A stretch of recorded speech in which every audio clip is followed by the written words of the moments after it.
습관 6. 시너지를 내라. 공감적 커뮤니케이션의 원칙.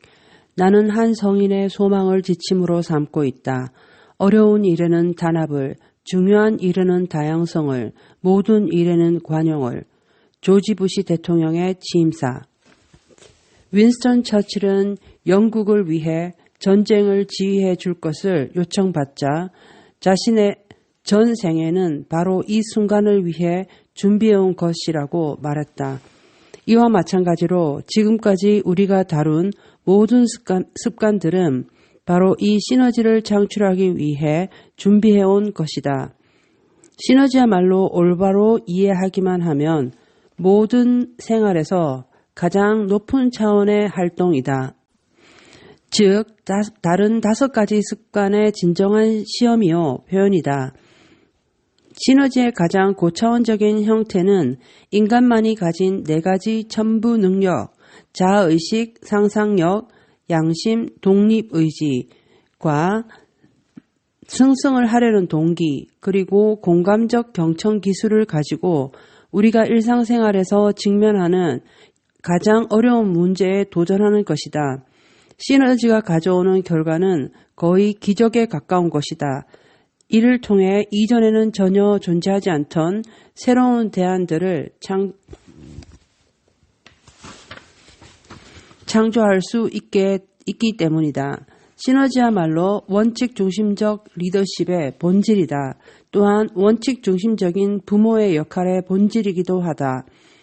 시너지는 사람 내면의 가장 큰 힘을 더욱 증가시키고 그 힘을 통합해주며 또한 폭발시킨다. 우리가 지금까지 다룬 모든 습관들은 시너지란 기적을 창조하기 위한 준비라고 할 수 있다.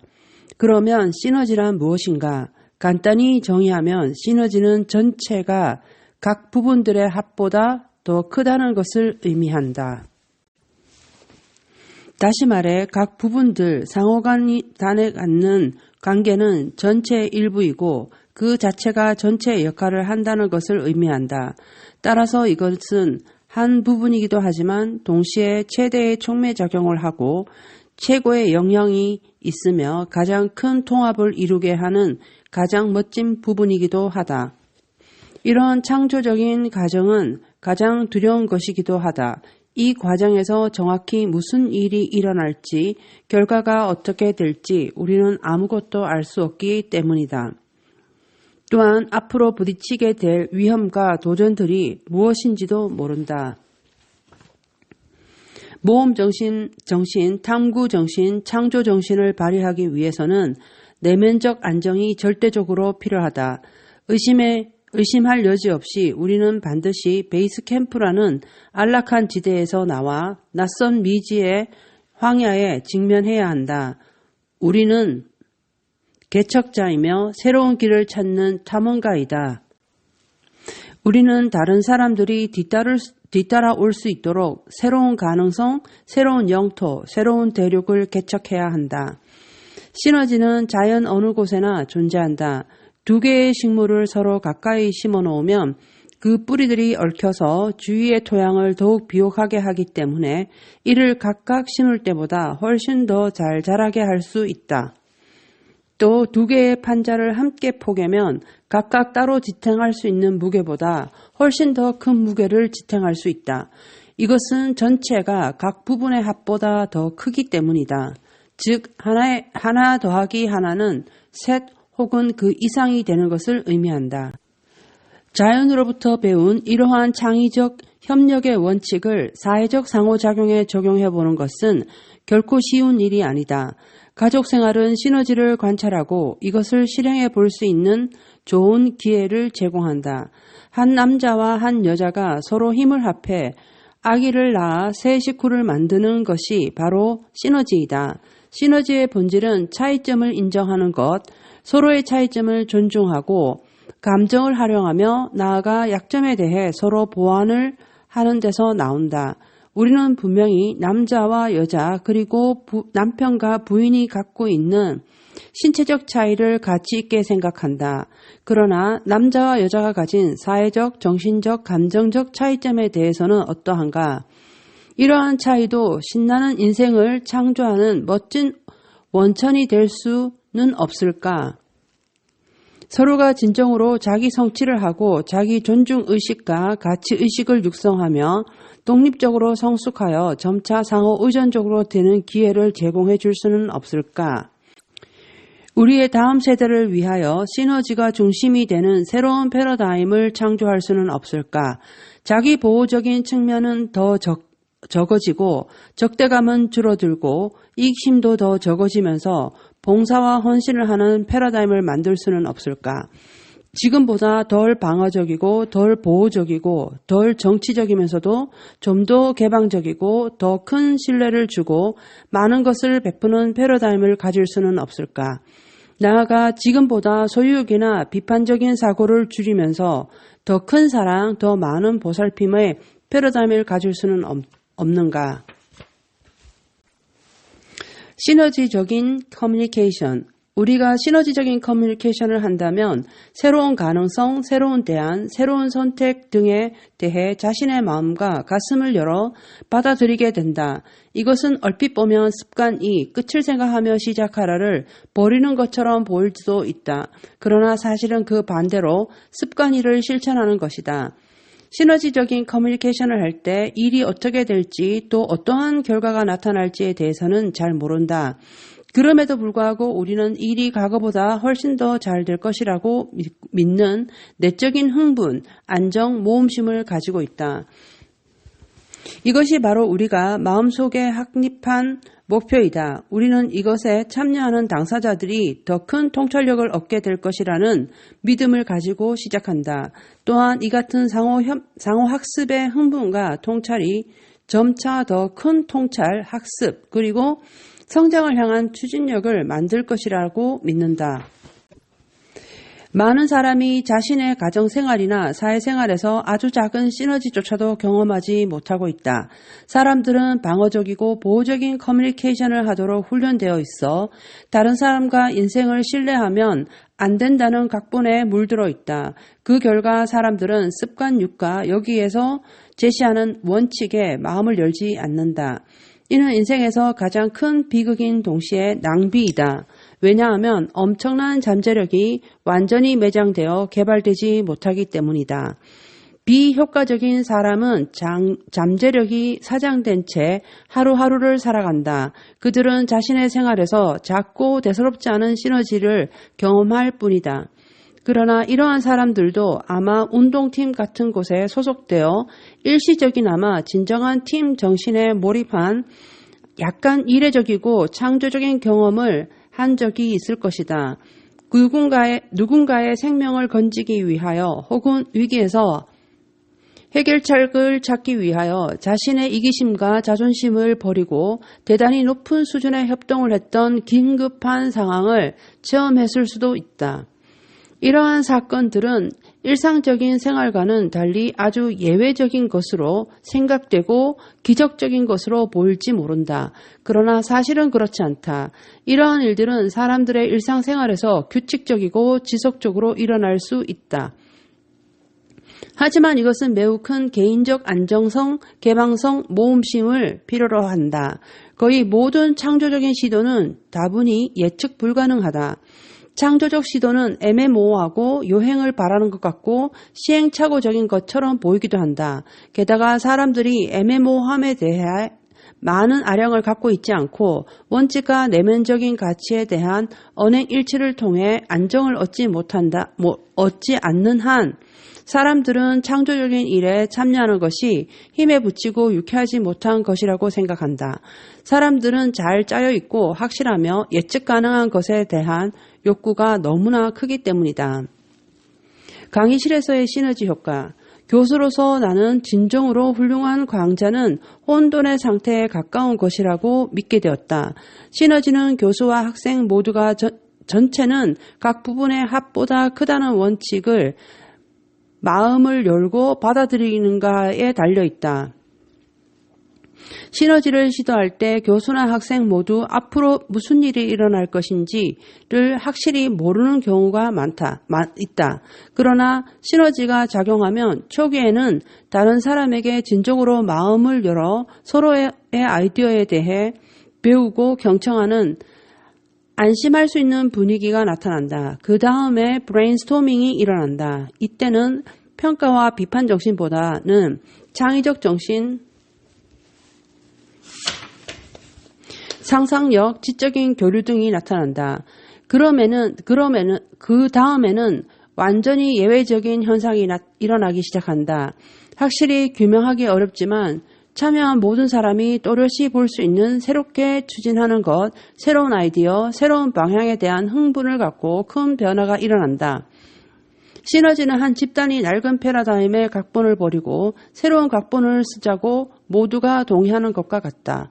나는 리더십 철학과 스타일을 가르쳤던 한 대학 강좌를 결코 잊지 못한다. 한 학기 시작 후 3주째 수업을 하고 있었는데 발표 시간 중에 어떤 학생이 매우 인상적이고 통찰력 있는 자신의 경험을 이야기했다. 이를 통해 겸손과 존경의 마음이 온 강의장에 퍼졌다. 이때 나타난 존경심은 그 학생과 그의 용기에 대한 찬사였다. 이러한 마음은 시너지적이고 뜻있는 일을 하는 비옥한 토양이 되었다. 다른 사람들도 이 분위기에 고무되어 자신의 경험과 견해, 심지어 자기 회의까지도 나누게 되었다. 신뢰의 정신과 안전의 느낌이 사람들로 하여금 마음의 문을 활짝 열게 하였다. 이들은 각자 준비한 것을 발표하는 대신 서로의 관점과 생각을 나누고 그 강좌의 진행에 대해 완전히 새로운 시나리오를 창조해내기 시작하였다. 나는 이 과정에 깊이 관여하였다. 사실 나는 이 과정에 거의 매료되었다. 이것이 너무나 매력적이고 창조적으로 보였기 때문에 그 결과 이 강좌의 원래의 내용과 관한 의무를 점차 잊어버리고 전혀 새로운 가능성을 감지하게 되었다. 이는 단지 상상의 비약이 아니었다. 여기에는 성숙성과 안정감이 있었고 지금까지 해온 강의 구성과 계획을 훨씬 능가하는 실질적인 것이 있었다. 그래서 우리는 지금까지의 강의 계획표, 강의용으로 구입한 교재, 발표 계획 등을 모두 버리고 새로운 목적과 계획, 과제를 설정하였다. 우리는 앞으로 남은 약 3주일 동안 일어날 일에 대해 너무나 흥분해 있었기 때문에 향후의 일을 다른 사람들과 공유하려는 압도적인 열망으로 가득 찼다. 우리는 리더십의 원칙이라는 학습 주제에 대하여 지금까지 연구했던 학습 내용과 통찰을 정리해 한 권의 책을 펴내기로 결정하였다. 그 결과 과제가 바뀌었고 새로운 연구 계획이 배정되고 팀이 구성되었다. 학생들은 원래의 강좌 계획으로 수업을 할 때보다 훨씬 더 열심히 참여하였다. 그들은 완전히 다른 마음가짐을 가지고 있었다. 이 같은 경험으로 이 과정에서 독특하고 응집력이 있고 시너지가 있는 분위기가 형성되었다. 이 분위기는 그 학기가 끝나도 계속되었으며 과정에 참가했던 동기생들은 몇 년 동안 계속 모임을 가졌다. 수년이 지난 오늘까지도 서로 만나면 그때 일에 대해 이야기하고 무슨 일이 일어났으며 왜 그런 일이 일어났는지에 대해 대화를 나눈다. 내가 흥미롭게 생각하는 것 중 하나는 시너지를 창조해내는데 필요한 상호 간의 충분한 신뢰가 아주 짧은 시간에 형성됐다는 점이다. 나는 그 주된 이유가 사람들이 비교적 성숙했기 때문이라고 생각한다. 이들은 졸업반으로 마지막 학기를 수강하고 있었다. 또한 이들이 하나의 훌륭한 강의를 듣는 것 이상의 경험을 원했기 때문이었다. 그들은 새롭고 흥미로운 것, 진정으로 의미 있는 것의 창조에 굶주려 있었다. 그것이 이들에게는 때가 왔다라는 생각을 갖게 했던 것이다. 나아가 서로의 마음이 통했다. 나는 시너지를 직접 경험하는 것이 단지 이것에 대해 토론하는 것보다 더욱 감동적이라고 느꼈으며 무엇인가 새로운 것을 창조하는 것이 단순히 옛것을 읽는 것보다 더욱 효과적이라는 사실도 깨달았다. 나 자신도 체험했지만 대부분의 사람들은 누구나 거의 시너지가 작용할 뻔했던 경험이 있었을 것이다. 이때는 혼돈의 가장자리에 맴돌다가 무슨 이유인지 그 속에 빠져서 실패해버린다. 딱하게도 이런 쓰라린 경험을 한 사람들은 다음에 새로운 경험을 할 때도 이전의 실패를 염두에 두고 시작한다. 따라서 이들은 새로운 경험에 대해 방어적이 되고 시너지로부터 자신을 차단하게 된다. 이것은 마치 몇몇 사람들이 법규와 규정을 악용하기 때문에 새로운 법규와 규정을 만들어서 많은 사람들의 자유와 창의적 가능성을 제한하는 것과 같으며 일어날 수 있는 최악의 상황을 상상하고 그에 대해 온갖 법률 용어로 상세히 규정해 놓음으로써 자체 조직의 창의성, 진취성, 시너지의 가능성을 모두 없애버리는 사업 파트너들과 같다. 내가 해온 많은 컨설팅 활동과 경영자 교육을 돌이켜 생각해보면 이들의 하이라이트는 거의 대부분 시너지적인 것이었다. 이 경우 보통 처음 단계에는 솔직하게 사적인 얘기를 털어놓는데 상당한 용기가 필요했다. 얘기할 필요가 있는 개인이나 가족 혹은 조직의 내면적 사정을 인정하고 직면한 문제들을 솔직하게 토론의 자리에 꺼내놓는데 는 상당한 용기와 서로에 대한 진정한 사랑이 요구되었다. 그랬을 때 다른 사람들도 더욱 진실하게 되었고 개방적이고 정직하게 되어 마침내 시너지적인 커뮤니케이션 과정이 시작되었다. 결국 이것은 더욱 의미 있는 것이 되었고 처음에는 예상하지 못했던 통찰력과 계획들을 얻어냄으로써 좋은 성과를 거둘 수 있었다. 칼 로저스는 가장 개인적인 것이 가장 보편적인 것이다 라고 가르쳤다. 당신이 진실할수록 특히 개인적 경험과 심지어 자신에 대한 회의까지도 포함하여 솔직할수록 다른 사람도 당신의 말에 더욱 동조할 수 있게 되고 안심하고 자기 자신에 관한 이야기를 할 수 있게 된다. 솔직한 표현은 다른 사람의 마음에 스며들어 진정한 공감을 불러일으킨다. 나아가 새로운 통찰과 학습을 가져오며 이 과정을 계속하게 만드는 흥분과 모험심을 불러일으킨다. 그 후에는 서로 불완전한 문장이나 조리에 맞지 않는 말로 이야기해도 상대가 전달하고자 하는 의미를 금방 알아차리게 된다. 이렇게 되면 완전히 새로운 통찰력의 세계, 새로운 관점, 선택이 보장되는 새로운 패러다임, 새로운 대안이 활짝 열리고 여기에 입각하여 사고하게 된다. 이 새로운 아이디어들은 가끔 실행되지 못하기도 하지만 보통은 실제적이고 유용한 결실을 가져온다. 기업에서의 시너지 효과. 회사의 동료들과 회사 사명서를 만들기 위해 자리를 함께 했을 때 나는 매우 의미 있는 시너지적 경험을 했다. 그날 우리 회사의 거의 모든 사원들은 자연의 신비로 가득한 산에 올라갔다. 거기서 우리는 훌륭한 사명서라고 여겨졌던 초안을 가지고 작업에 착수하였다. 처음에는 서로 예측 가능한 범주 내에서 예의를 갖추고 조심스럽게 대화가 진행되었다. 그러나 앞으로 당면할 여러 가지 대안과 가능성, 기회에 대하여 이야기를 나누기 시작하자 사람들은 개방적이고 진솔하게 자신이 생각하고 있는 것을 말하기 시작했다. 그리고 사명서의 안건은 제쳐놓고 단체적인 자유연상의 상태로 들어가 자연스럽게 이야기하면서 새로 추가한 아이디어들을 토론하게 되었다. 사람들은 진정으로 공감하였고 용기를 얻게 되었을 뿐만 아니라 상호간의 존중과 이해로부터 의미 있고 시너지적인 커뮤니케이션으로 옮겨가게 되었다. 자리에 참석한 모든 사람이 이를 느낄 수 있었다. 그것은 흥분되는 일이었다. 분위기가 무르익어감에 따라 우리는 떠오른 집합적 비전을 단어로 표현하는 작업에 들어갔다. 단어 하나하나는 각 참여자들에게 구체적인 의미를 부여하였고 자발적이고 성실한 실천의 마음을 불러일으킬 수 있는 것이었다. 이런 과정에서 만들어진 우리 회사 사명서는 다음과 같은 내용이 담겨 있다. 우리의 사명은 개인과 조직이 원칙 중심의 리더십의 이해와 실천을 통해 가치 있는 목적을 달성할 수 있도록 그들의 업무 수행 능력을 현저하게 증가시켜 주는 것이다. 사명서를 창조하도록 이끌어간 시너지적인 과정은 그 장소에 있던 모든 사람의 마음과 가슴 속에 그 의미를 심어주었으며 우리가 추구하고자 하는 것과 추구하려고 하지 않는 것에 대한 증거를 제공하였다. 또 하나의 대단히 감명 깊었던 시너지 경험은 내가 대형 보험회사의 연례 기획회의의 토론 진행자 및 아이디어 제공자 역할을 맡았을 때 일어났다.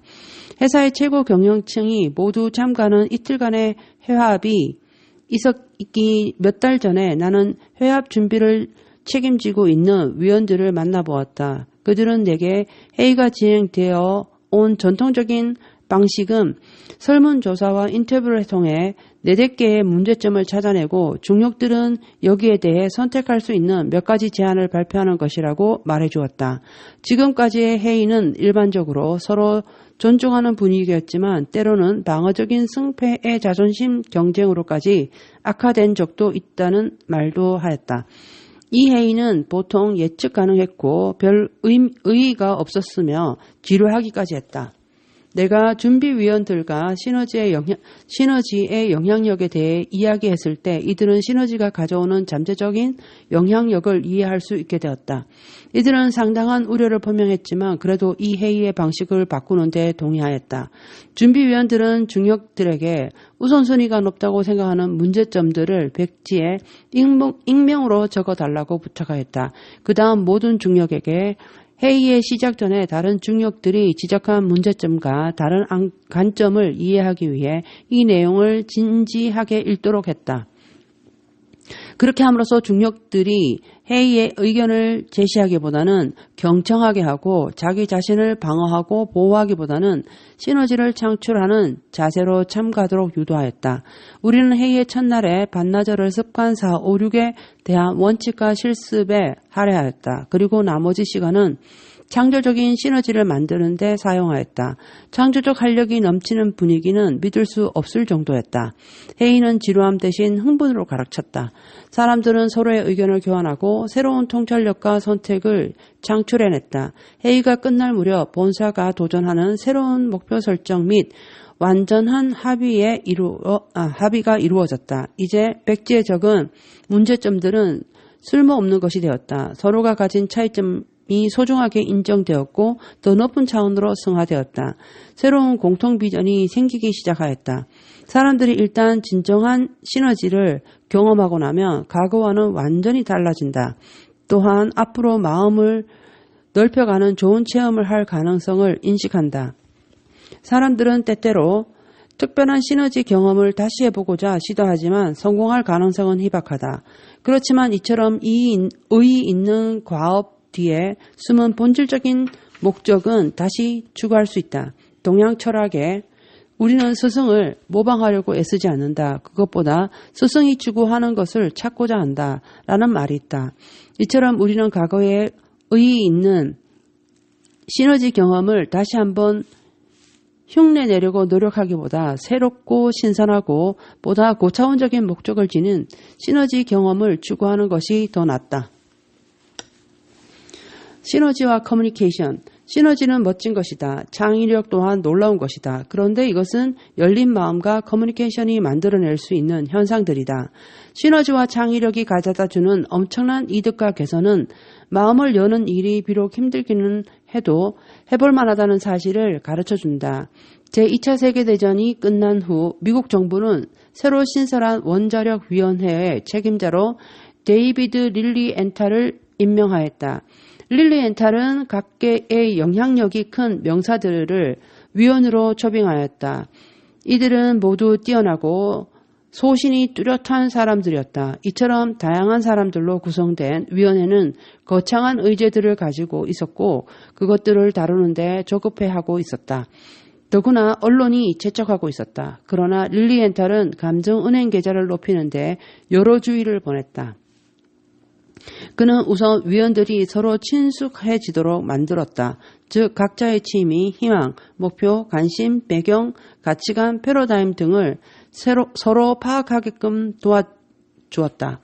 그는 위원들 간의 결속력을 다져주는 인간적인 상호작용을 촉진시켰는데 주위에서는 그가 이런 것들에 많은 시간을 들이는 것을 비효율적이라고 맹렬히 비난했다.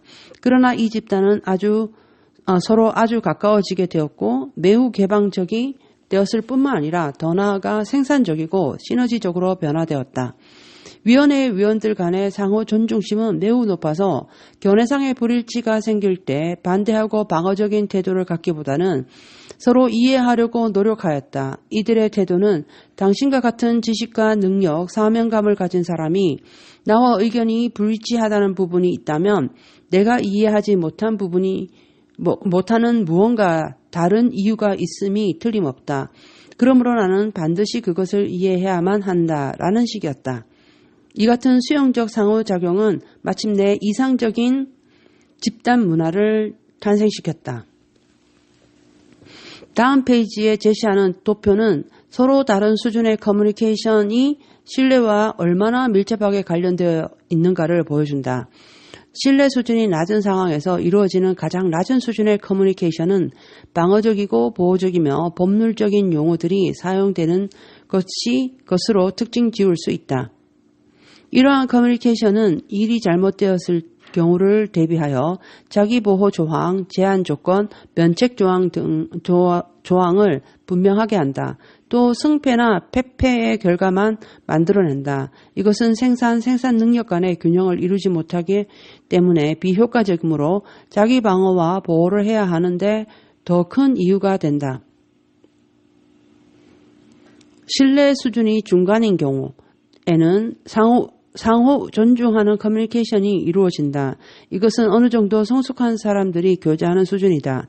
이들은 서로에 대해 존중하지만 심한 충돌이 일어날 가능성은 피하고 싶어 한다. 따라서 공손하게 대화하지만 진지하게 공감하는 것은 아니다. 또 서로를 지적으로 이해할 수는 있지만 상대방이 견지하는 입장의 배후에 있는 패러다임과 의향을 깊이 들여다볼 수 없기 때문에 새로운 가능성을 발견하지 못한다.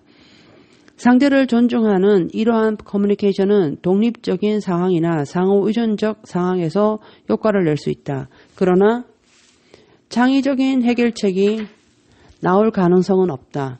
상호 의존적 상황에서도 보통 서로의 입장에 대한 절충만 이루어진다.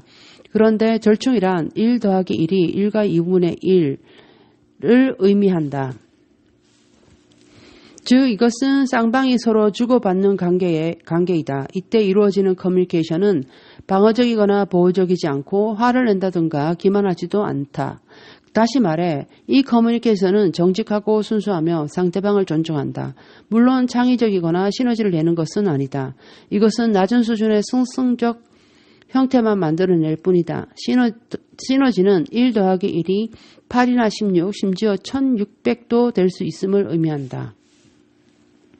신뢰 수준이 높은 경우에 시너지가 작용하면 원래 제안된 것보다 훨씬 더 나은 해결 방안을 만들어낸다. 관련된 모든 이해 당사자들이 그것을 느낄 수 있으며 사람들은 그러한 창조적인 과정을 즐기게 된다. 나아가 그 자체만으로 기쁨과 만족을 주는 작은 문화가 저절로 형성된다. 이 작은 문화가 설사 단기간 존속되다가 사라진다 해도 생산 능력의 균형은 그대로 남는다. 시너지를 얻을 수 없고 무거래도 할 수 없는 다른 상황도 있다. 그러나 이러한 상황에서도 진지하게 노력하는 정신이야말로 좀 더 효과적인 타협 결과를 가져올 수 있다. 제3의 대안을 찾아서 커뮤니케이션 수준이 상호 의존적 효과성에 어떤 영향을 미치는가에 대해 좀 더 이해하기 위해 다음과 같은 시나리오를 상상해보자. 휴가철이 되어 남편은 가족들을 데리고 호수가 많은 지방에 가서 캠핑과 낚시를 즐기고 싶어 한다. 이 휴가는 남편에게 아주 중요한 의미가 있는 것으로 1년 내내 계획한 일이다. 그러나 그의 부인은 이번 휴가를 이용하여 250마일 쯤 떨어져 살고 있는 병든 어머니를 방문하고 싶어 한다. 그녀는 어머니를 자주 찾아볼 기회가 없으므로 이번 기회는 그녀에게 중요하다. 이들 부부의 생각이 갖는 차이는 엄청나게 부정적인 결과를 가져올 수 있다. 계획을 이미 세웠소. 아이들이 저렇게 기뻐하고 있지 않소. 우린 호수로 낚시 휴가를 가야 해요. 라고 남편은 말한다. 그렇지만 어머니가 앞으로 얼마나 더 살아 계실지 몰라요. 그리고 난 어머니 곁에 있고 싶어요. 라고 부인이 대답한다. 이번 휴가야말로 우리가 어머니 곁에 충분히 있을 수 있는 유일한 기회란 말이에요. 우리는 1년 내내 이번 휴가를 기다려왔어. 아이들이 일주일 동안 할머니 집에서 빈둥대며 지낸다면 비참하게 느낄 거요. 그 애들은 모두 미치게 하고 말 거예요. 또 당신 어머니는 그렇게 아프지는 않아요. 게다가 당신의 동생이 1마일도 안 되는 곳에 살면서 도와드리고 있잖아요. 나한테도 역시 어머니예요. 난 어머니와 같이 있고 싶어요. 당신은 매일 저녁 어머니한테 전화를 걸 수 있어요. 그리고 우리는 크리스마스 때 온 가족이 모여 어머니와 함께 지내기로 계획하고 있잖소. 기억 안 나요?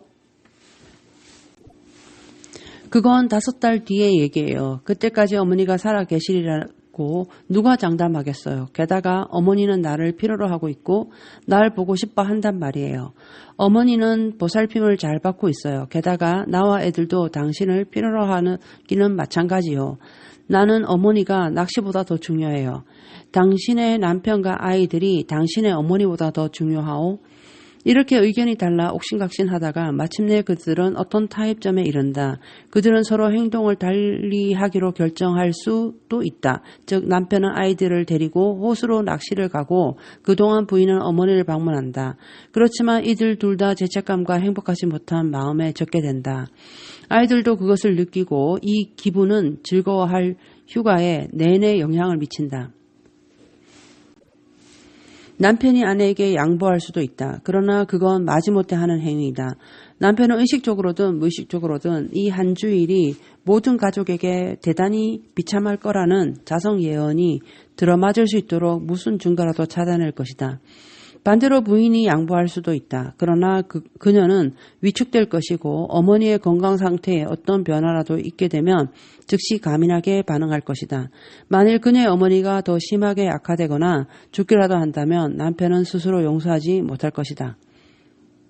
이 부부가 마침내 동의하게 될 절충안이 무엇이든 그것은 그 후 오랫동안 무감각, 무관심 또는 잘못된 우선순위 결정의 증거로 계속해서 들먹여질 것이다.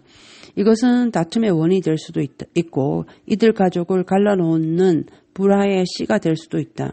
사실 한때는 그렇게 아름답고 부드럽고 자발적이며 사랑으로 맺어졌던 많은 결혼 생활이 이와 같이 작은 일련의 사건들 때문에 적대적인 수준으로까지 악화된다.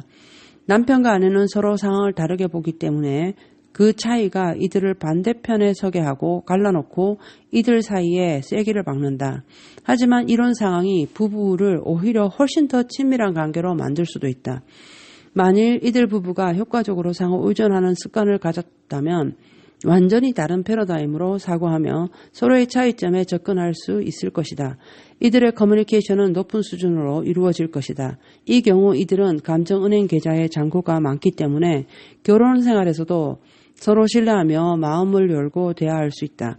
이들은 성승의 사고방식을 가지고 있기 때문에 제3의 대안이 있음을 믿는다. 이 대안은 서로에게 이익이 될 뿐만 아니라 각자가 애초에 생각했던 방안보다 더 나은 것이라고 생각한다.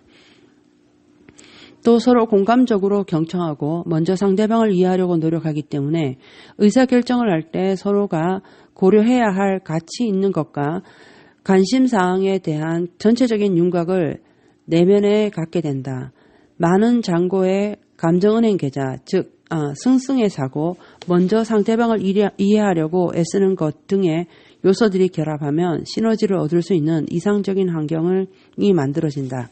불교에서는 이것을 중도라고 부른다. 여기서 중이 갖는 의미는 타협이 아니다. 이것은 겉삼각형의 정점과 같은 더 높은 것을 의미한다. 이처럼 중도 혹은 보다 더 높은 차원의 방안을 찾음으로써 여기서 예로 든 남편과 부인은 둘 사이의 사랑과 그들의 관계가 서로가 만드는 시너지의 일부분이라는 사실을 깨닫는다. 그들이 대화를 나눌 때 남편은 부인의 소망, 즉 자기 어머니와 함께 있고 싶어하는 그녀의 염원을 진정으로 깊이 느끼게 된다. 그는 부인이 장모의 간호에 주된 책임을 지고 있는 자기 동생을 돌봐주기 원한다는 사실을 이해한다. 또 그는 장모가 앞으로 얼마나 더 오래 살지 모르기 때문에 장모가 낚시보다 더 중요하다는 사실도 이해한다. 부인도 남편이 가족들과 함께 있고 싶어하고 아이들에게 멋진 경험을 심어주고 싶어 한다는 소망을 깊이 이해한다. 그녀는 이 낚시 휴가를 위해 남편이 미리 교육을 받고 낚시 도구를 마련하는 데 투자했던 것들을 기억하고 가족들과 좋은 추억을 남기는 것이 중요하다는 사실을 깨닫는다. 이렇게 되면 이들은 소망을 서로 공유하게 되는 것이다. 이제 이들은 더 이상 문제를 사유에 놓고 서로 대립하지 않는다. 이들은 같은 편에서 함께 있으면서 문제점을 바라보고 서로의 소망들을 이해하며 또 서로를 만족시켜줄 제3의 대안을 찾아내기 위해 노력한다. 아마 우리는 이달 내에 당신이 어머니를 방문할 수 있도록 다른 주간을 마련할 수 있을 거요. 하고 남편이 제안한다. 주말에는 내가 가사를 돌보고 주초에 밧줄부를 부르면 당신이 어머니를 방문할 수 있게 될 거요.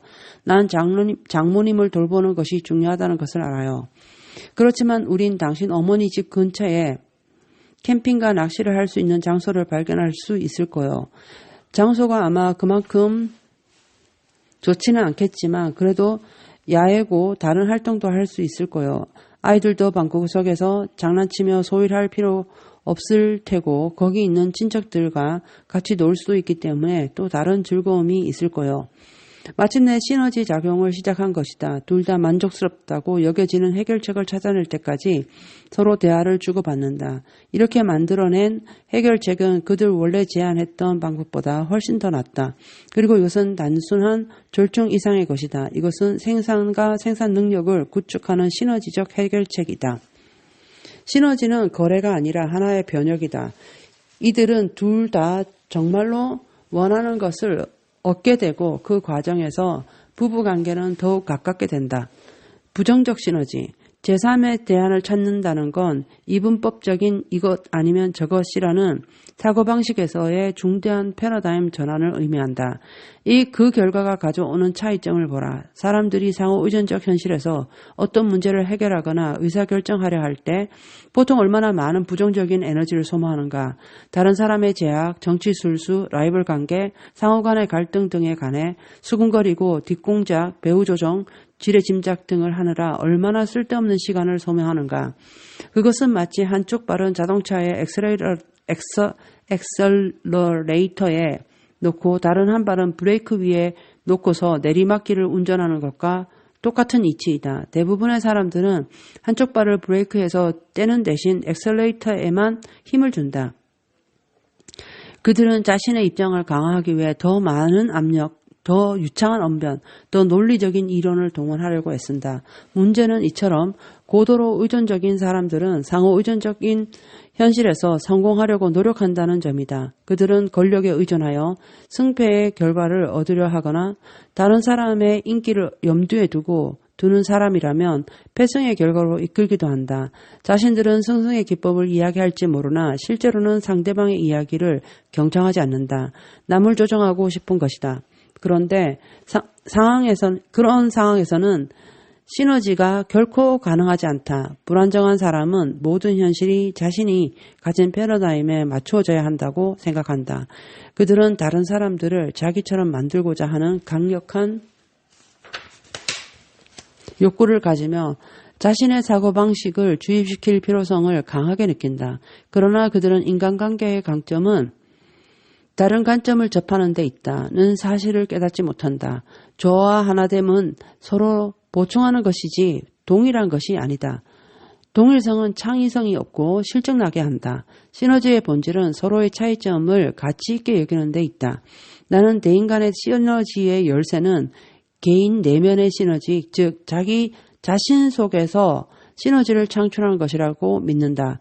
자신의 내면적 시너지의 본질은 처음 3가지 습관의 원칙에 포함된다. 이것들은 우리가 마음을 열었을 때의 위험을 대처할 수 있는 충분한 내면적 안정감을 제공한다. 우리는 이 원칙들을 내면화함으로써 승승, 즉 나도 이기고 상대도 이기는 풍요의 심리를 개발하고 습관 5의 확실함을 믿게 된다.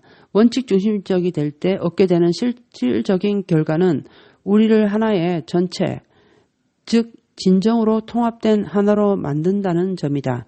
논리적이고 언어적인 왼쪽 뇌의 사고방식에 깊이 물든 사람은 높은 창의성을 요구하는 문제에 왼쪽 뇌의 사고가 매우 부적절하다는 사실을 알게 될 것이다. 이들은 자신의 오른쪽 뇌 내부에 있는 새로운 사고방식을 자각하게 되고 그것에 대해 마음을 열기 시작한다. 오른쪽 뇌가 없어진 것이 아니고 다만 잠자고 있었을 뿐이다. 아마 오른쪽 뇌의 신경이 발달되지 않았거나 어린 시절부터 받아온 학교 교육이나 사회적인 각본이 지나치게 왼쪽 뇌를 강조하다 보니 위축되었을지도 모른다. 직관적이고 창조적이며 시각적인 오른쪽 뇌와 분석적이고 논리적이며 언어적인 왼쪽 뇌를 함께 사용할 수 있다면 우리는 우리의 뇌 전체를 활용하게 된다.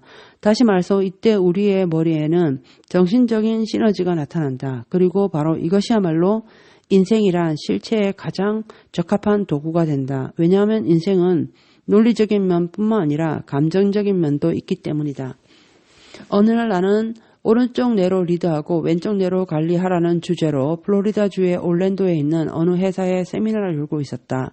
휴식 시간 중 그 회사의 사장이 내게 와서 말했다. 코빗이 흥미로운 내용입니다. 그렇지만 나는 이 주제를 내 사업보다 나의 결혼 생활에 적용하는데 더 관심이 많이 가네요. 아내와 나는 커뮤니케이션에서 심각한 문제가 있거든요. 당신은 우리 두 사람과 전심을 같이 하면서 우리가 어떻게 이야기하고 있는지 관찰해 주실 수 있을까요? 그렇게 합시다. 라고 나는 흔쾌히 대답했다. 우리는 함께 앉아서 몇 가지 농담을 나누었다. 그는 부인에게 몸을 돌려 이렇게 말했다. 자, 여보, 코빗이에게 우리의 대화를 보고 도와달라고 부탁했소. 당신이 내가 좀 더 민감하고 사려 깊은 남편이 되어야 한다고 생각한다는 것을 알고 있어. 내가 고쳐야 할 점을 구체적으로 이야기해 줄 수 있겠소? 그를 지배하고 있는 왼쪽 뇌는 사실과 구체적인 것 그리고 부분적인 것을 원하고 있었다. 글쎄요. 내가 전부터 얘기해 왔다시피 구체적인 것은 없어요. 내가 중요하게 생각하는 것은 좀 더 전반적인 것이에요. 그녀를 지배하는 오른쪽 뇌는 감각, 게슈탈트 전체 부분들 간의 관계 등을 다루고 있었다. 당신이 말하는 전반적이란 것이란 무엇을 의미하는 거요? 당신은 내가 어떤 점을 고쳤으면 좋겠어? 내가 이해할 수 있도록 구체적으로 말해줘요. 글쎄 그것은 그저 하나의 느낌이에요. 그녀의 오른쪽 뇌는 이미지와 직관적인 느낌을 말하고 있었다.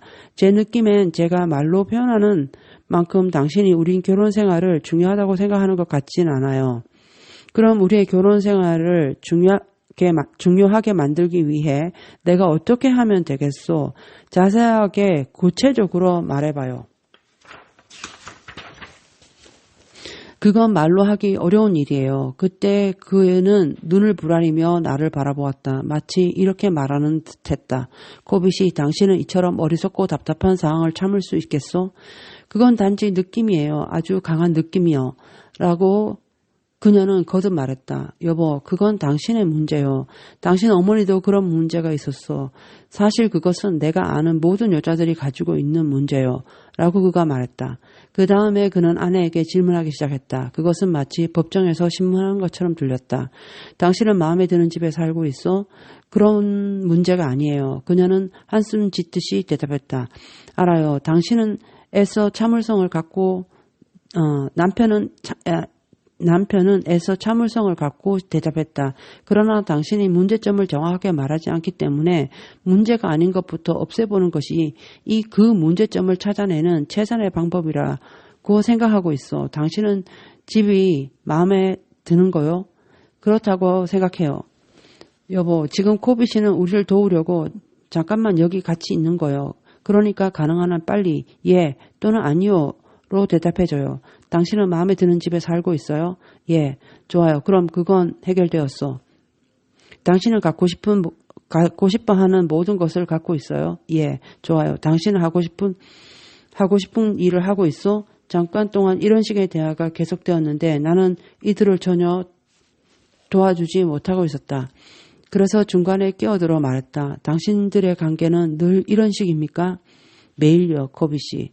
라고 그가 대답했다.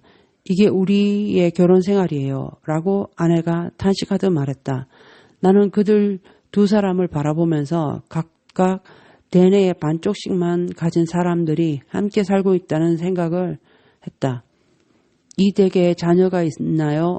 라고 나는 물었다. 네, 둘이요. 그래요? 하고 나는 믿을 수 없다는 듯이 반문했다. 당신들은 어떻게 아이를 낳았죠? 어떻게 낳았느냐니 그게 무슨 뜻이죠? 당신들은 시너지를 경험해본 사람들이에요.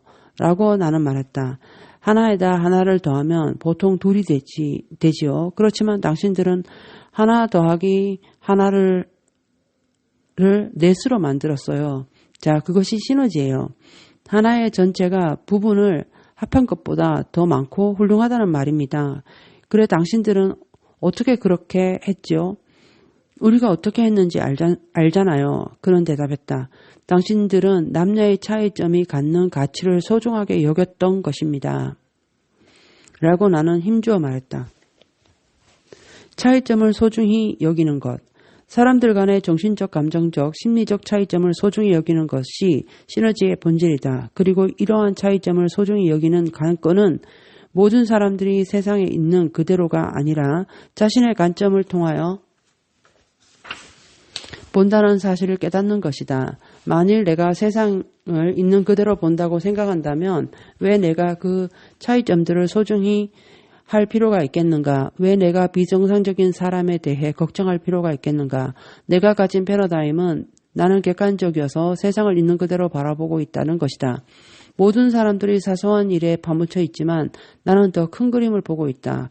이것이 사람들이 나를 슈퍼바이저라 부르는 이유다. 왜냐하면 나는 큰 비전, 슈퍼비전을 갖고 있기 때문이다. 만일 이상이 우리가 가진 패러다임이라면 이 문제에 관한 한 우리는 효과적인 상호 의존적이 되지 못하고 심지어 효과적으로 독립적이 되지도 못할 것이다. 왜냐하면 우리는 자기 자신의 조건화된 패러다임에 의해 제약받기 때문이다. 정말로 효과적인 사람은 자신의 지각적 한계를 인식하는 겸손, 타인에 대한 경외감을 가지고 있다. 그러므로 다른 사람들의 마음과 접촉하고 나눔으로써 얻는 많은 지식과 감정이 소중하다는 사실을 인정한다. 이러한 사람은 차이를 소중히 여긴다. 왜냐하면 차이가 현실에 대한 지식과 이해를 더해주기 때문이다. 우리가 자신의 경험밖에 이용할 수 없다면 우리는 늘 정보의 부족으로 허덕이게 될 것이다. 두 사람의 의견이 일치하지 않을 때 두 사람이 모두 옳을 수 있다는 것이 논리적으로 가능한가? 이것은 논리가 아니라 심리적인 것이다. 그리고 이것이야말로 아주 현실적인 것이다. 당신은 그림에서 젊은 여자를 본다. 그런데 나는 그녀를 늙은 여자로 본다. 우리는 모두 동일한 그림을 보고 있고 또 둘 다 옳다. 우리는 동일한 검은 선과 동일한 흰 여백을 보고 있다. 그러나 우리는 그것을 각각 다르게 해석한다. 왜냐하면 우리는 그 그림을 다르게 보고 해석하도록 조건화되어 있기 때문이다. 만일 우리가 지각상의 차이점을 소중히 여기지 않는다면 우리가 서로의 지각을 존중하여 우리 둘 모두가 옳을 수 있다는 가능성을 인정하지 않는다면 인생이란 항상 이것 아니면 저것이라는 이분법적이고 아니고 거의 항상 제3의 대안이 있다는 사실을 믿지 않는다면 우리는 이러한 조건화의 한계에 결코 극복하지 못할 것이다. 내 눈에 보이는 것은 늙은 여자뿐이다. 그러나 나는 당신이 무엇인가 다른 것을 보고 있음을 인식한다. 그리고 나는 당신의 다른 시각을 존중한다. 나는 당신의 지각을 존중한다. 나는 당신을 이해하길 원한다. 이렇게 우리들이 지각상의 차이를 깨닫게 될 때 나는 좋아요. 당신은 그것을 다르게 보고 있군요. 나도 당신이 보는 것을 볼 수 있게 도와주세요. 라고 말할 수 있다. 만일 두 사람이 모두 똑같은 견해를 갖고 있다면 한 사람은 불필요하다. 마찬가지로 나와 똑같은 늙은 여자만 보고 있는 누군가와 대화하는 것은 내게 전혀 도움을 주지 못한다. 나는 나의 의견을 같이 하는 사람과 대화하거나 이야기하기를 원하지 않는다. 즉 당신이 그것을 나와 다르게 보기 때문에 당신과 대화를 나누고 싶다. 나는 차이점을 소중히 여긴다. 그렇게 함으로써 나는 나 자신의 지각 능력을 증대시킬 뿐만 아니라 당신에게도 확신을 준다. 내가 당신에게 심리적 공기를 주는 것이다. 내 발을 브레이크에서 떼고 당신이 자신의 입장을 방어하기 위해 소모할지도 모르는 부정적 에너지가 필요 없게 해준다. 나는 시너지를 만들어낼 수 있는 환경을 조성한다. 차이점을 소중히 여기는 것이 얼마나 중요한가는 교육자였던 리브스 박사가 쓴 동물학교라는 우화에 잘 표현되어 있다.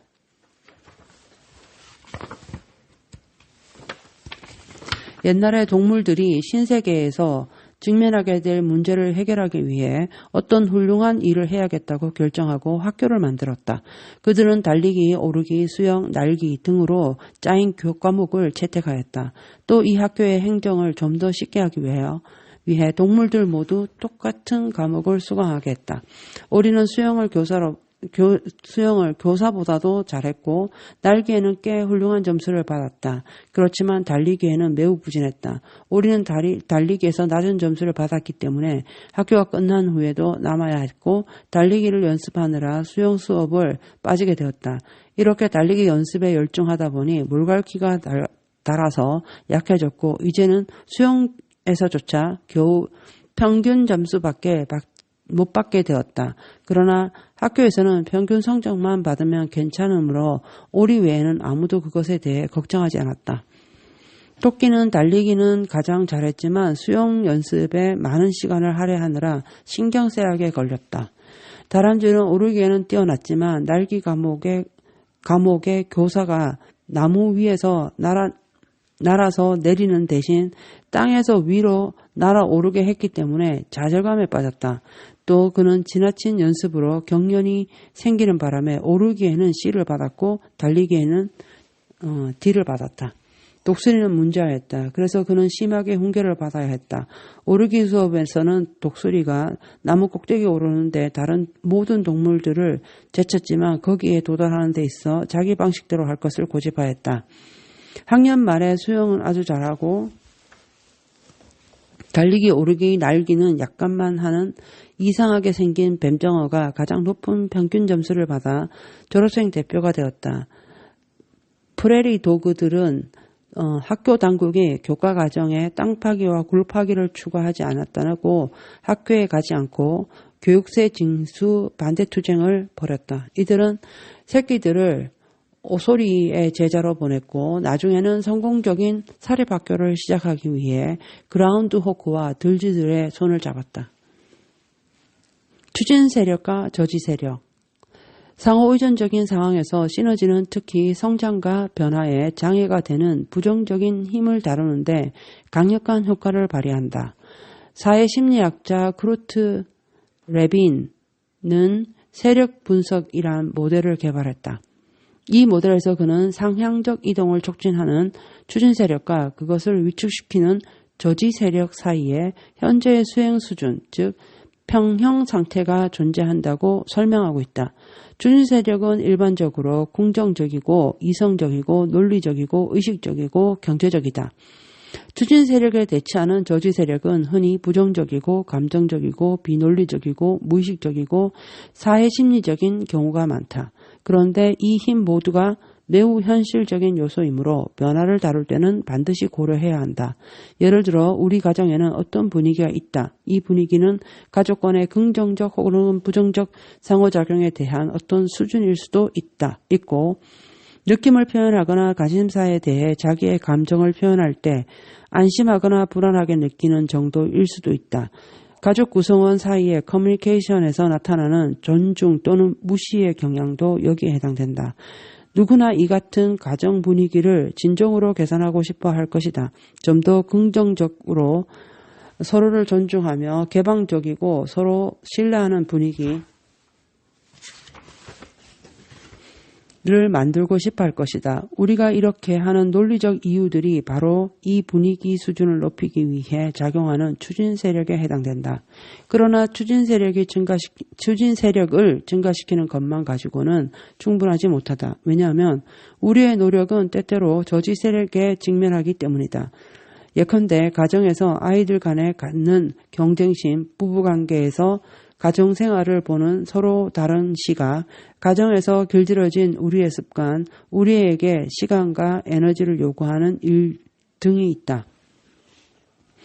추진 세력을 증가시키는 것이 잠정적인 효과를 가져올 수는 있다. 그러나 저지 세력이 있는 한 성장하는 것은 점점 더 힘들어진다. 이것은 마치 스프링에 압력을 가하는 것과 같다. 즉 힘껏 누를수록 스프링의 저항력은 더욱 커지고 결국 이 스프링은 갑자기 이전 수준보다 더 강하게 튀어오르기 마련이다. 누르면 튕겨 나오는 스프링 작용을 몇 번 하고 나면 사람이란 현재 그대로 있고 싶어 하기 때문에 변화시키기란 너무나 힘이 든다라고 느끼기 시작한다. 그러나 시너지를 도입한다면 습관사의 동기, 습관오의 기술, 습관육의 상호작용을 활용하여 저지 세력에 직접 작용하도록 할 수 있다. 이 습관들은 우선 사람들이 이들 세력에 대해 마음 놓고 이야기할 수 있는 분위기를 만들어낸다. 또 이들 저지 세력을 용해시키고 느슨하게 만들어 추진 세력으로 변형시키는 새로운 통찰력을 창조하게 한다. 사람들을 문제에 참여시키고 몰두하게 하여 문제점을 깊이 이해하면서 자신의 것으로 느끼게 한다면 사람들은 해결책을 찾느라 중요한 역할을 할 것이다. 그 결과로 공유된 목표가 새롭게 만들어지면 아무도 예상치 못한 방식으로 전체 조직은 상향적으로 움직이기 시작한다. 이 같은 조직의 상향적 이동이 가져오는 기쁨은 조직의 새로운 분위기를 창조한다. 나아가 여기에 참여한 사람들은 서로서로 인간미로 엮이고 새롭고 신선한 사고 및 건설적인 대안과 기회들에 의해 힘을 얻게 된다. 나는 변호사를 고용하여 자신들의 입장을 주장하는 협상 과정에 여러 차례 참가해 보았다. 이 경우 결과는 문제를 더욱 악화시킬 따름이다. 왜냐하면 법적인 절차를 통한 대화란 더욱 악화될 뿐이기 때문이다. 그렇지만 각 당사자는 신뢰 수준이 너무 낮았기 때문에 문제를 법정으로 가져가는 길밖에는 다른 대안이 없다고 느끼고 있었다. 당신들은 실제로 둘 다 가까이 찬성할 수 있는 승승의 해결책을 찾아보고 싶습니까? 라고 내가 묻는다. 이 경우 대답은 거의 그렇다이다. 그러나 대부분의 사람들은 이것이 진정으로 가능하다고 생각하지 않는다. 만일 내가 상대방으로 하여금 동의하게 하면 당신은 진심으로 상대방과 대화를 시작할 용의가 있습니까? 이에 대한 대답 역시 보통 예이다. 거의 모든 경우에 있어 결과는 놀라운 것이었다. 법적으로, 심리적으로 몇 달 동안 다투어왔던 대부분의 문제들이 단 몇 시간 혹은 며칠 만에 해결되었기 때문이다. 그 해결책의 대부분은 법원이 하는 타협적 해결이 아니라 시너지적 해결책이었으며 어느 한쪽이 독자적으로 제안한 해결책보다 더 훌륭한 것이었다. 그리고 대부분의 경우 초기에는 신뢰 수준이 아주 낮아서 인간관계가 돌이킬 수 없을 정도로 악화된 것처럼 보였던 것조차도 다시 좋은 관계로 회복되었다. 우리가 실시하고 있던 조직 개발 프로그램에서 한 임원이 다음과 같은 사항을 설명하였다. 어떤 제조업자가 오랜 거래 관계를 가지고 있던 고객 회사로부터 계약 불이행으로 고소를 당했다. 두 당사자는 전적으로 자신의 입장이 정당하다고 믿고 있었고 서로에 대해 비윤리적이고 전혀 믿지 못할 사람들이라고 느끼고 있었다. 습관 5를 실행하기 시작하자 두 가지가 분명해졌다. 첫째는 초기의 커뮤니케이션 문제가 오해를 낳았고 이것이 소송과 이에 맞서는 맞고서로 악화되었다는 점이다. 둘째는 두 회사 모두 처음에는 신의로 행동했고 법적 소송에 드는 비용과 충돌을 좋아하지 않았지만 별다른 해결책을 발견하지 못했다는 점이다. 일단 이상의 두 가지가 문제의 원인으로 파악되자 습관 4와 5, 습관 6의 정신을 적용함으로써 문제는 급속히 해결되었다. 그리고 두 회사의 관계도 회복되었다. 또 다른 상황으로 한 번은 내가 아침 일찍 전화를 받은 일이 있었다. 전화를 건 사람은 급하게 도움을 청하는 토지개발업자였다. 예정된 날짜에 원금과 이자를 상환하지 못하자 은행은 저당권을 행사하려 했고 그는 저당권 행사를 저지하기 위해 은행을 상대로 소송을 걸고 있었다.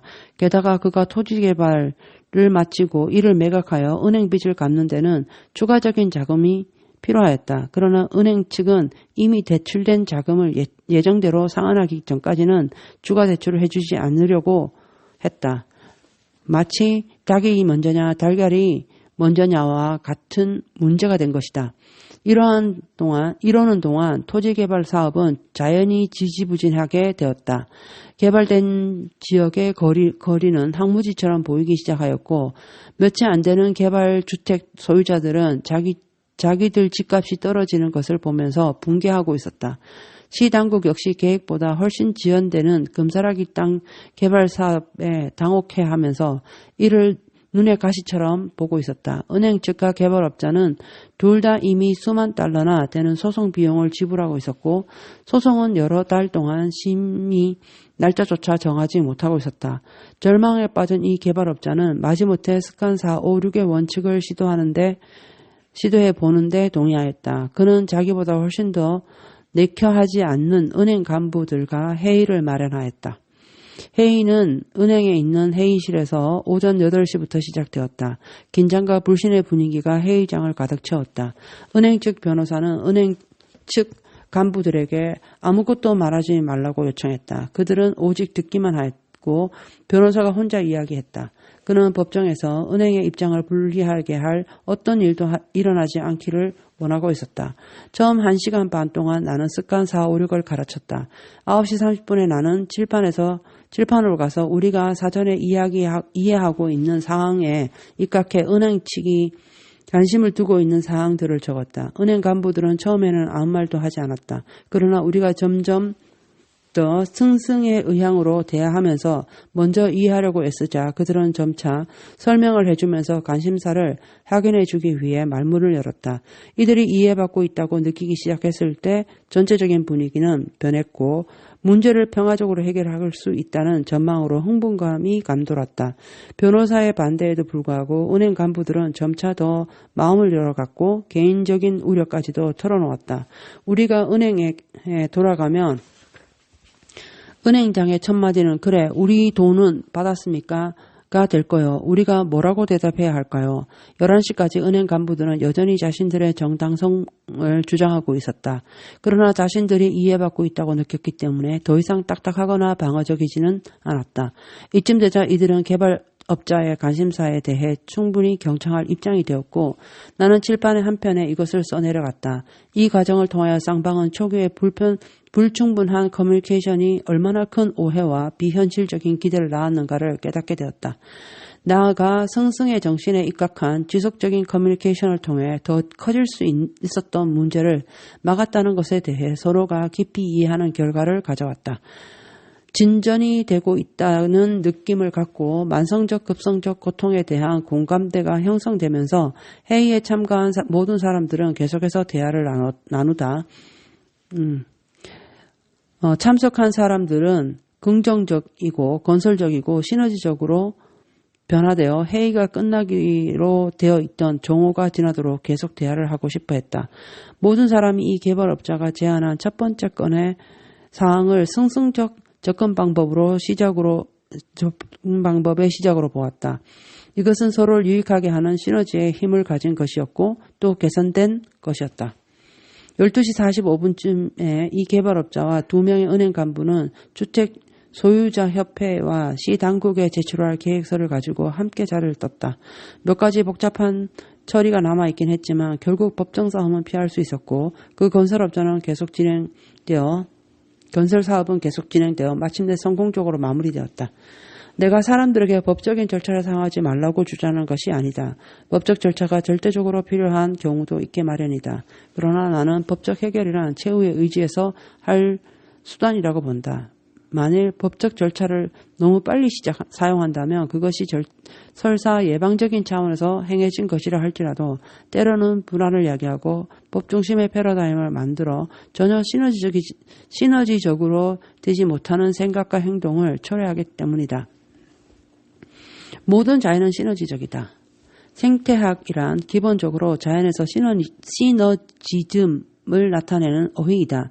즉 이 세상 만물은 다른 모든 것과 서로 연결되어 있다는 것이다. 생산성을 극대화시키는 것은 서로의 관계에서 이루어진다. 이는 마치 7가지 습관의 진정한 힘은 개별 습관에서 나오는 것이 아니라 이들 습관이 서로 결합될 때 나오는 것과 같다.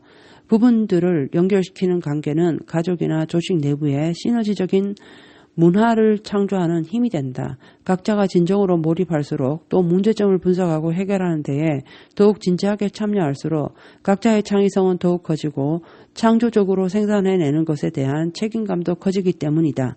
나는 이것이야말로 세계시장의 판도를 바꾸어 놓는 비즈니스에 대한 일본식 접근 방법의 핵심이라고 확신한다. 시너지는 효과적이다. 또 올바른 원칙이기도 하다. 이것은 앞에서 다룬 모든 습관들이 긍정적으로 달성하는 최고의 성취이기도 하다. 시너지는 상호 의존적인 현실에서 작용하는 효과성이다. 즉 이것은 팀워크이고 팀빌딩이며 나아가 다른 사람들과 융화하여 뜻있는 일을 하는 것이다. 다른 사람과의 상호작용에서 비록 그들의 패러다임이나 시너지 과정 자체는 통제할 수 없다 하더라도 상당한 양의 시너지는 자신의 영향력의 원 안에 있다. 자신이 가진 내적 시너지는 전적으로 우리의 영향력의 원 안에 있는 것이다. 우리는 자기가 가진 분석적 측면과 창의적 측면 모두를 존중할 수 있다. 우리는 이들의 차이점을 소중히 여길 수 있고 그 차이점들이 창조적으로 발휘하도록 사용할 수 있다. 적대감으로 가득 찬 여건에서도 자신의 내면은 시너지적으로 될 수 있다. 개인적으로 인격적인 모욕을 느낄 수도 있다. 개인적으로 인격적인 모욕을 느낄 필요는 없다. 우리는 부정적인 에너지를 회피할 수 있다. 나아가 우리는 의견의 차이가 아무리 커도 다른 사람이 가진 좋은 점을 찾아 이를 자신의 견해를 개선하고 관점을 넓히는 데 활용할 수 있다. 우리는 상호 의존적인 상황에서 마음을 여는 용기를 낼 수 있다. 이 용기는 우리가 가진 아이디어와 느낌을 표현하게 하고 경험을 털어놓게 함으로써 다른 사람들도 똑같이 마음을 열 수 있도록 한다. 우리는 다른 사람들이 가진 차이점을 소중히 여길 수 있다. 의견이 맞지 않을 때도 다음과 같이 말할 수 있다. 좋습니다. 당신은 그것을 다르게 보고 있군요. 다른 사람에게 동의할 필요는 없다. 그 대신 그들을 지지해 주기만 하면 된다. 그런 다음 상대방을 이해하려고 노력할 수 있을 것이다. 자신의 대안과 잘못된 대안, 이 두 가지의 대안만 보일 때도 시너지적인 제3의 대안을 찾아볼 수 있다. 제3의 대안은 항상 존재하게 마련이다. 우리가 승승의 철학을 가지고 상대방을 진정으로 이해하려고 한다면 모든 관련자들에게 더 훌륭한 해결책을 찾을 수 있을 것이다. 습관 6의 적용을 위한 지원.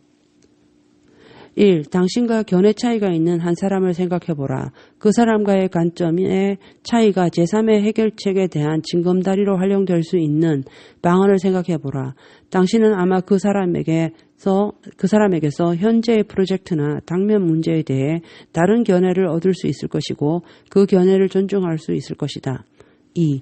당신을 화나게 하는 사람들의 명단을 작성해보라. 만일 당신이 더욱 큰 내적 안정감을 가지고 있고 차이점을 존중한다면 그들과의 견해 차이가 시너지 효과를 가져올 수 있겠는가? 3. 당신이 보다 잘된 팀워크와 시너지 효과를 원하게 되는 상황을 규명해보라. 이 같은 시너지를 만들어내는데 어떤 조건들이 필요한가? 그러한 조건들을 조성하기 위해 당신은 무엇을 할 수 있는가? 4. 당신이 누군가와 의견이 일치하지 않거나 또는 적대적 상황에 처할 때 그 사람의 입장에서 그가 우려하는 바를 이해하도록 시도해보라. 이제 그가 우려하는 문제를 서로에게 생산적이고 혜택을 가져다주는 방식으로